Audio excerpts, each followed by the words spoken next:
So today we're going to talk about efficient IoT with protocol buffers.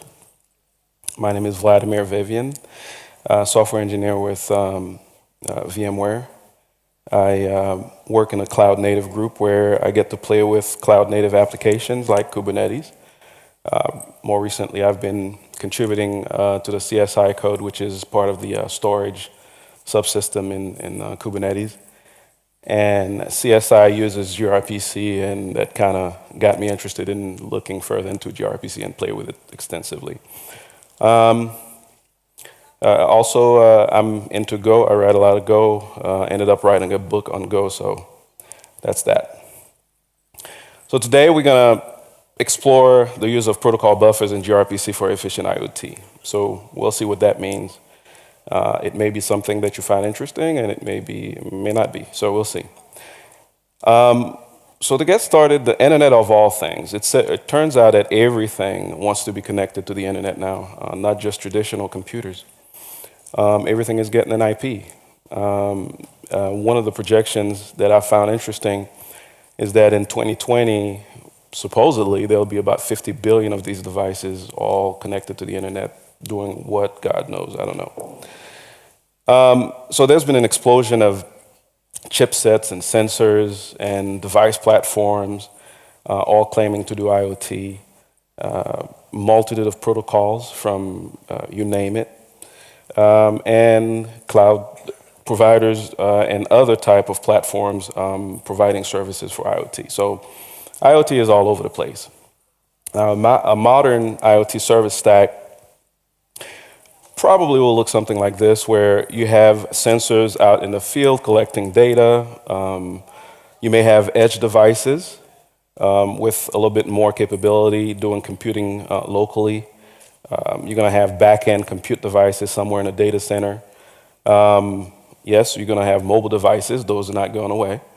And your traditional desktop and laptop will still be talking to the internet, and since they're things, they're part of IoT as well.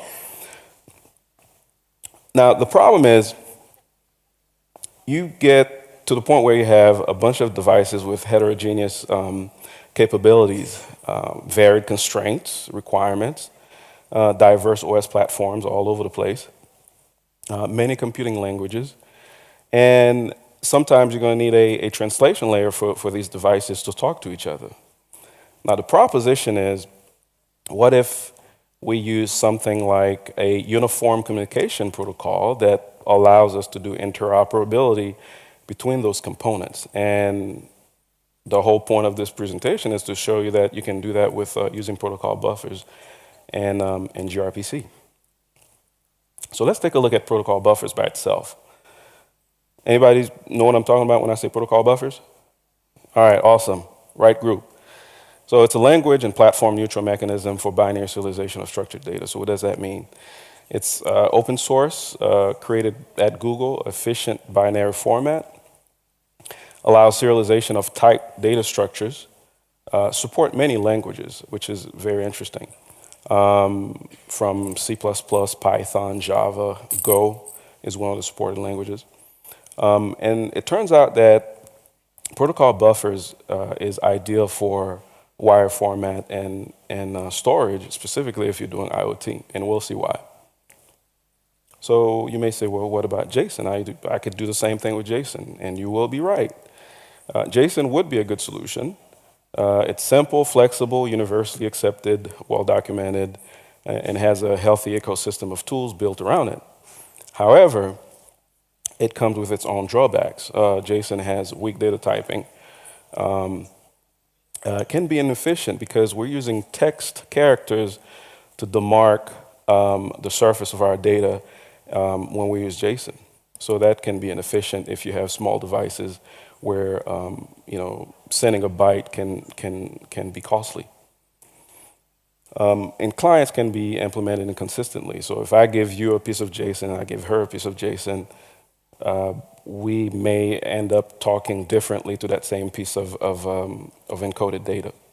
And lastly, versioning, and if versioning is important to you, and I'm talking about versioning at the field level, or backward compatibility, that could be problematic with JSON.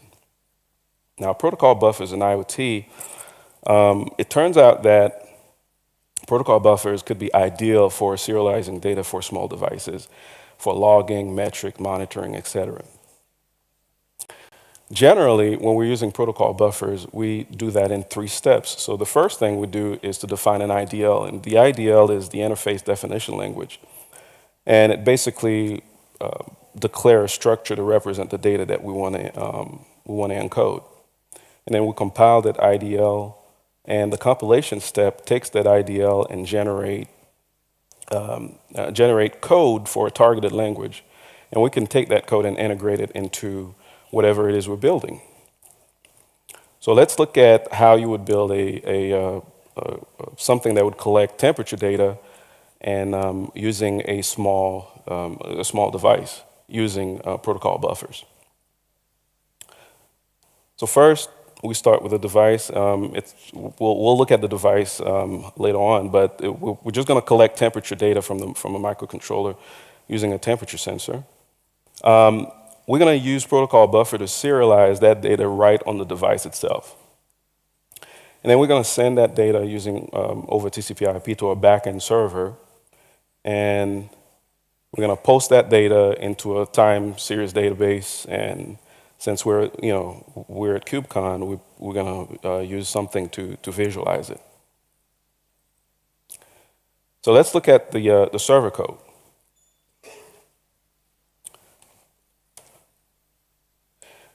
The first thing we do is to define the IDL. Again, the IDL is the interface definition language. It shows the surface of the data that we want to define, that we want to serialize over the wire. And first we declare a version for a protocol buffer version. There are 2 major versions for protocol buffers. One is Proto 2 and Proto 3. For this one, we'll use Proto 2. Like I said, we define a message, which the message is a container for the data types that we want to send over the wires. And as you can see, each field inside that message is typed. So on both ends, on the sending end and the receiving end, we know what to expect when the data arrives. Next, we use a tool called Proto-C to compile that data to compile the IDL into a target language. So for my example, the server is written in Go, so I use --go out, and it'll take that IDL and generate a piece of a type that represents the data type that was defined in the IDL. So you could see there's almost a one-to-one mapping between the generated code and the IDL that was defined earlier. So in this piece of code, I'm showing that in the very top line, I'm reading into a buffer the bytes that represents the type that was sent from the device. And then later on, we unmarshal that series of bytes into the actual type that we generated with the Proto-C that gave us that type, to represent the type coming from the server, from the client. And here we just take that. We take the data as we get it, and we shove it into InfluxDB as a time series database, so we can do something interesting with it. So now let's look at the device itself. It's super low cost microcontroller device. Those go for a couple dollars, US dollars. And basically, ESP8266 is one of the ones I've used before. We're talking very low power, a whole 32 kilobyte of program space to run your program. But you have a Wi-Fi radio, and it supports full TCP/IP. And you also get TLS. So if you want to go through the trouble, probably should, if you're doing production stuff, go through the trouble of using TLS to secure your connectivity, you can. Now, you don't get an operating system, but you can use C or C++ or Arduino to program that device. So Programming the device consists of the three steps that we talked earlier. We use the same IDL that we use to generate the types on the server side, because we're going to share data between the device and the server. We're going to use the same IDL to generate the same types. But this time, we're going to use Proto-C to generate C code. We're going to use a different plugin called NanoPB, and NanoPB will generate C and CC that with a small footprint that can run on small devices like these. And we see the type that's generated, and again, it's C, and you also get a bunch of serializer code to go with the generated type. So here we're using a function call to serialize the type or the value that's being passed up here. And further down, we use a TCP/IP client to write that data down to the wire and send the data to the server. And this happened over and over as we read the temperature in a loop. We read the temperature, encode it, and then serialize it and send it out to the server in the back end. And lastly, we take the code and burn it onto the device, and you're ready to go. So how does it all work? Now, I don't have a setup. It would have been kind of hard to set it up here, so we'll just walk through how it actually works. So this is the device. This is an actual picture of the device, just a demo of running the demo for the device. And you can see the temperature sensor sitting right there, and it's plugged into the data line for the device. And as soon as the device is plugged in, it's going to start reading the temperature from the temperature device sensor. Next, we start Grafana. Grafana is what I'm using to show you the visualization for the data. Again, we're using InfluxDB, so we start our InfluxDB server. And once that's online, we start our actual Go code. Now, again, the Go code is basically a very simple server that pretty much opens a TCP/IP port that the device will look for as soon as it comes on the same network, connect to it, and immediately start sending data nonstop until you unplug it from the wall. Now, this is what you end up with. And this is a Grafana showing temperature reading using that device for about, I think it was about 6 hours. And that was in my office. And you could see the thermostat loop. As the temperature rises, the AC kicks in and it drops, and then the whole pattern keeps repeating throughout the morning, and it gets a little hotter. And then on the bottom is another reading that the device will send, is the humidity reading that it also reads and sends over using protocol buffers. So here we're using protocol buffer on a tiny device running C. We send that data to a backend server running Go, and the only thing we had to do is use the protocol buffer to compile to generate the code that we need to create our serializers. There's no translation code. We didn't have to do anything crazy. Everything just works. Now, an option that I could have done, but I didn't, but I just wanted to point that out. You could have set up that particular device. There's implementation for MQTT client out there where you can have used MQTT client if you so desire to have a message bus with messaging capabilities such as durability, etc. So I could have done that and put that in the middle, but this is optional. And then what you do is you take you dump your binary reading of your protocol buffer types onto the message onto a message queue. Now, let's talk about gRPC. Since you're all here, I'm guessing everybody knows what I'm talking about when I say gRPC, right? No? All right. So let's talk about gRPC. We'll cover it at a high level. So universal open source RPC framework designed to create efficient, fast services.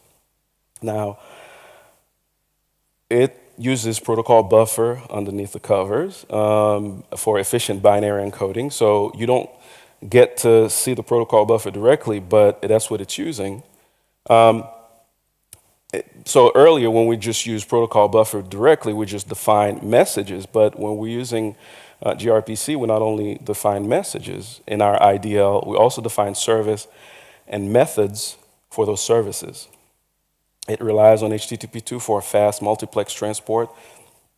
It has the ability for bidirectional and streaming data. I'm not going to demo streaming data here, but there's some services out there that can leverage streaming data, like if you're doing real-time translation. We'll see an example, but if you're doing real-time translation as you send voice and it streams the result as you're sending to the server. Pretty cool. It uses an extensible middleware where you can define authorization and authentication, tracing, logging, built right into gRPC. And I think one of the main interesting thing about gRPC itself is the fact that it supports tons of languages, 11 last time I counted. So chances are your favorite language is supported. If not, I don't know. So gRPC and IoT. So the example we did with protocol buffer is basically something where we're gathering data, we send it over the wall, and later on we batch it and do analysis. So that's one type of IoT application. But another type is where you want to do real-time interactivity. Maybe you press a button on a wall and you want something to happen immediately. Well, when you do that, it's, how would you do something like that, right? So again, if you go on the internet and you search, chances are you're going to come across this model where, it's prescribed to set up, to use a messaging with two topics. One topic is a request topic, and then set up another topic for a response topic, for a response topic.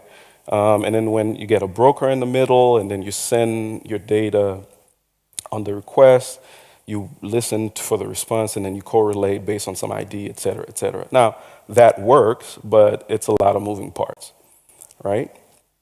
So let's take all this out, and let's replace this with gRPC. So what gRPC allows us to do is basically use idioms from the language we're using to make our service call look like a local method call. So let's see again gRPC, how we use it. Generally, it's 3 steps, as you would expect. So you define an IDL, you compile that IDL, and during the compilation, you get client stubs, which are methods that make your service call look like it's a remote call. And you also get some sort of service interface that you're responsible for implementing. So we're going to look at how we could build a speech transcription with gRPC. And what does that mean? So we're going to start with a more capable device this time. Instead of a ESP8266, we're going to use a Raspberry Pi.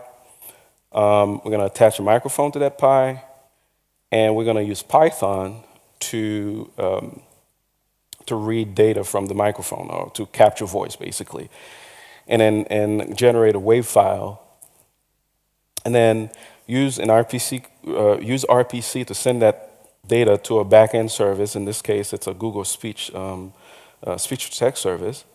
And then the response, when it comes back, we're gonna take that response, and the response will contain the transcription, and we'll have the device react to that response. And all of that happens seamlessly using the idioms of Python, as we'll see.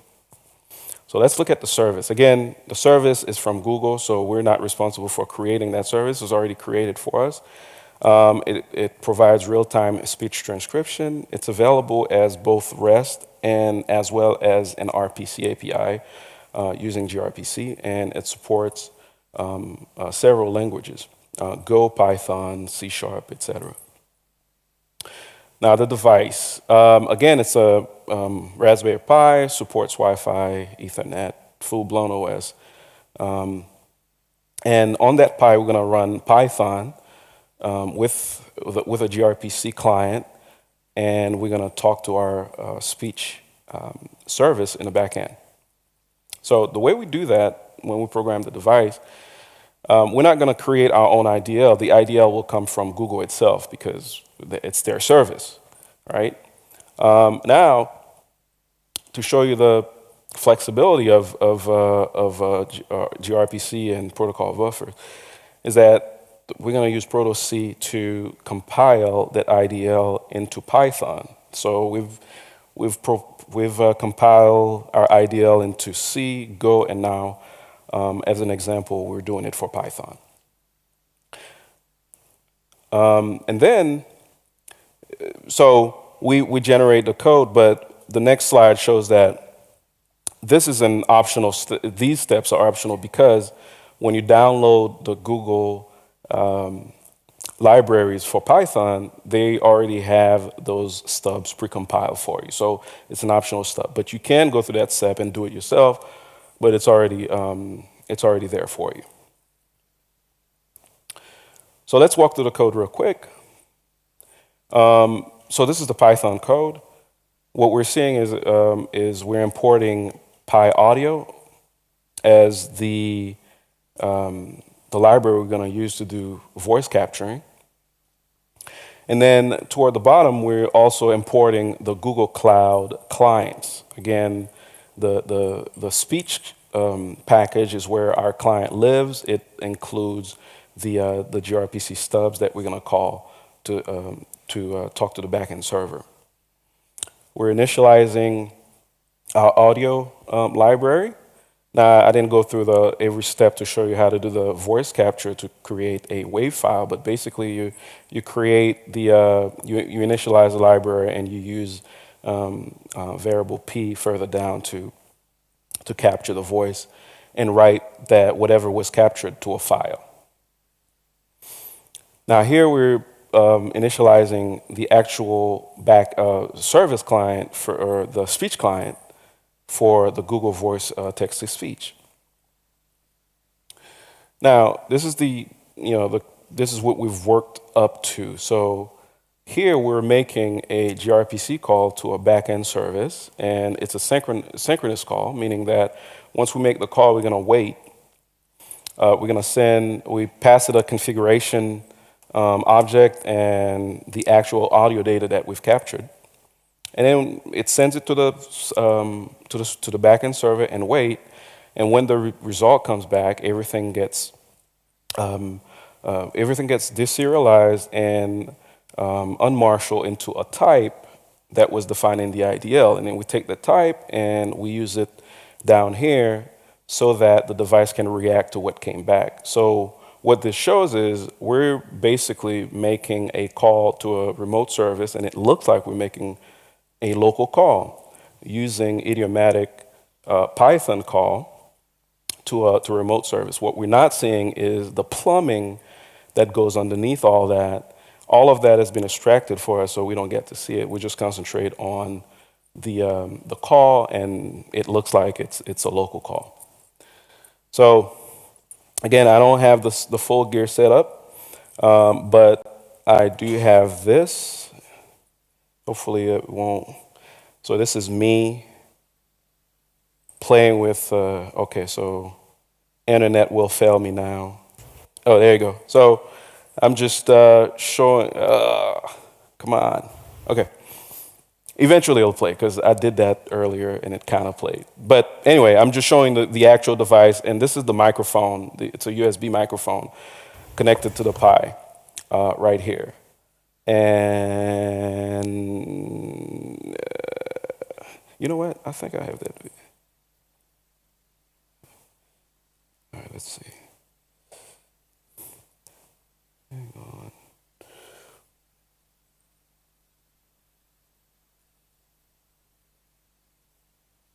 Oh, wait, what is that?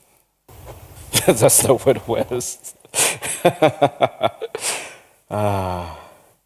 All right. I thought I had this.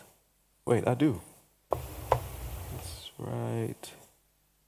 Today was a good day. Oh, crap.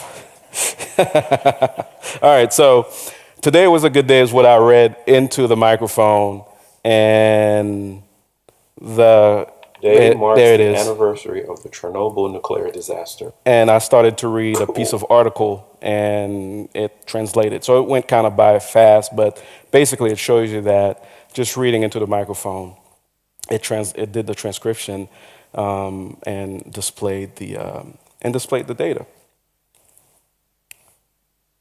So what did we see? We saw that we were able to create, we're able to talk to several devices, several types of devices, and one was a server sitting somewhere, we don't even know where, but we were able to seamlessly talk to it using gRPC, just by defining the IDL and compiling that IDL into local code, and that we can make a remote call to the service. And we also saw how we can use protocol buffers to run on tiny devices, no more than the size of a stamp, that will collect data and send data to pretty much anywhere in the world, and have that data be consumed by something that is completely written in a different language. So everything that I've discussed is on GitHub. Probably need a little polish as far as documentation, but everything that we talked about here is on GitHub. And if you're interested in looking into that kind of activity, because to me it's fun, you're welcome to. And I'm on GitHub, and this is my my handle. So if you want to contact me, we can chat. And that's it. I think I got 5 minutes to spare. If you have questions. Question? Say it again. Yeah, come. Oh, thank you, sir. Thanks a lot. I wanted to ask if you could elaborate a brief moment when to use protocol buffers and when to use flat buffers. Yeah, so I ran into flat buffers. Now, the thing about flat buffers, I'm not sure if the amount of support as far as language is as wide as protocol buffers. Now, flat buffers' claim to fame is that it's even smaller than protocol buffers and even more efficient. I think if flat buffers get to a point where it is well supported, then it probably would make even more sense to bring it onto smaller devices. Flat buffers I can see would work even better on the tiny device, like something with 32 kilobit. But I didn't go further down that rabbit hole. I just concentrated on protocol buffers. But thanks for the question.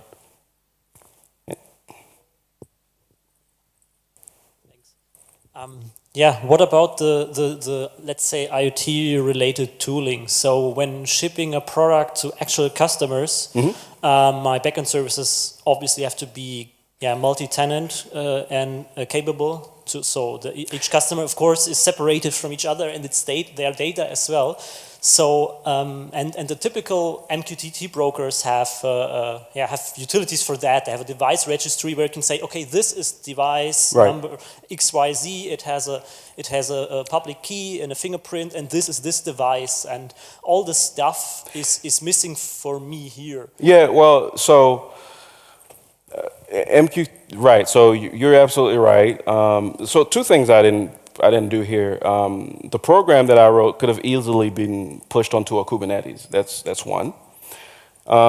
Secondly, I want to make it clear that MQTT doesn't go away. It just solves the problem one way, whereas this solves the problem slightly better. because so you can still do, so gRPC does support you can put security around it. That's one. Now, as far as multi-tenancy, it depends on how you want to solve that. Because on the server, all it is a HTTP endpoint. So ideally, I would want, I don't know, some kind of software that is a device registry and it's agnostic to the transport. I don't care, but well, so they do have those platforms out there. They do have, IoT platforms that solve some of that for you.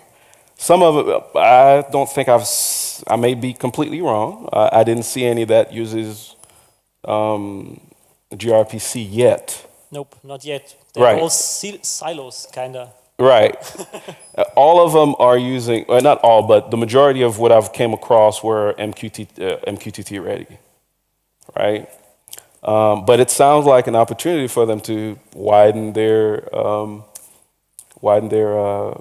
feature base, right? Yeah. My question is going into that direction. If you know if there is some good open source tool or server that does that kind of stuff. It handles the authentication and you can register your devices there, but you can plug the transport stuff inside it. Yeah. But I don't know. I don't know. I don't know one. Yeah, I don't. Like I said, the transport that I've came across, and that's why I started to look into this, is I'm like, well, why isn't anybody doing gRPC? Because to me, it kind of, it shorten or make the surface, the solution surface, a little smaller, because all I need is just to. Now, I should also say that this is only for real-time interactive IoT. If you're doing something else, then MQTT makes sense.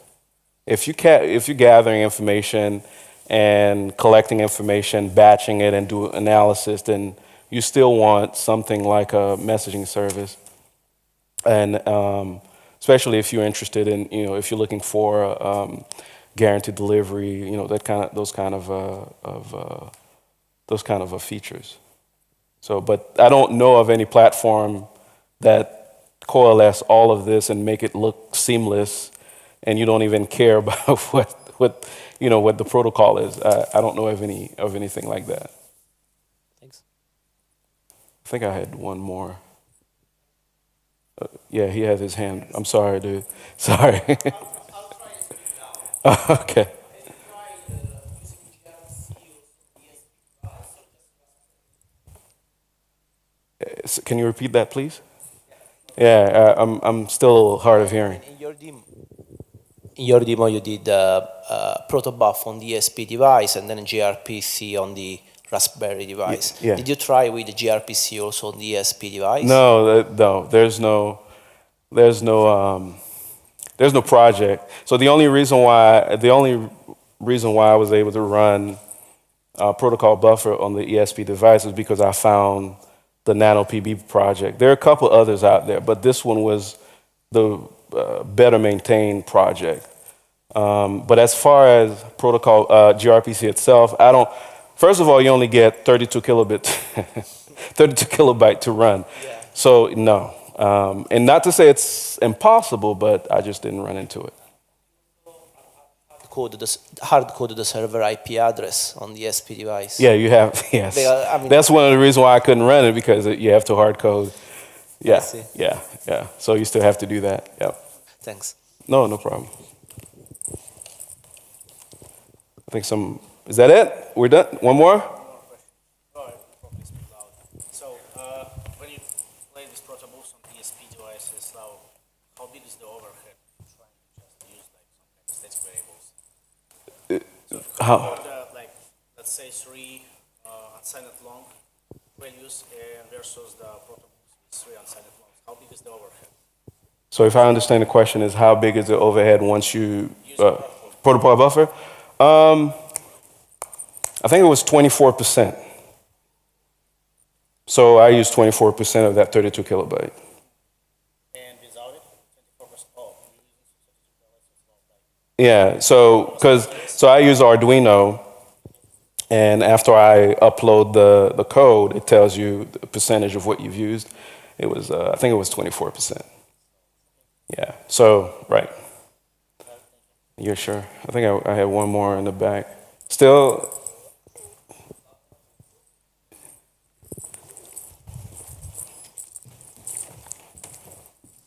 Thank you. So my question's around the middleware that you mentioned earlier. And I'm trying to figure out, like, where does the middleware actually sit within the life cycle of defining the IDL, compiling your... Man, you had to ask the hardest question at the end. No, I'm kidding. So it's part of the gRPC API itself. So you can write code. So what you do is you compile your IDL, right?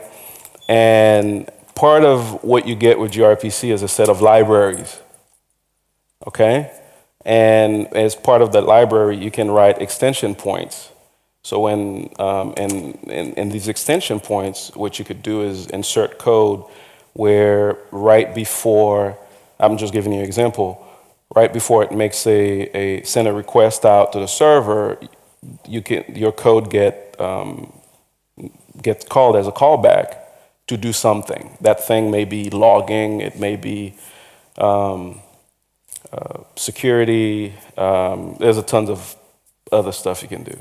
Right. And as it stands, are there any like high-profile bits of middleware that are openly available that are being made use of for somebody using gRPC? Yeah, actually there is a, I forgot the name, but there is a project that is a collection of middleware type code that's already defined that you can use in your own projects. Right. I just can't remember the name right now. It escapes me. But if you do a search on Google for gRPC middleware, Yep. chances are it'll come up. Okay, cool. Thank you. Sure. Anything else? All right, guys. Thank you.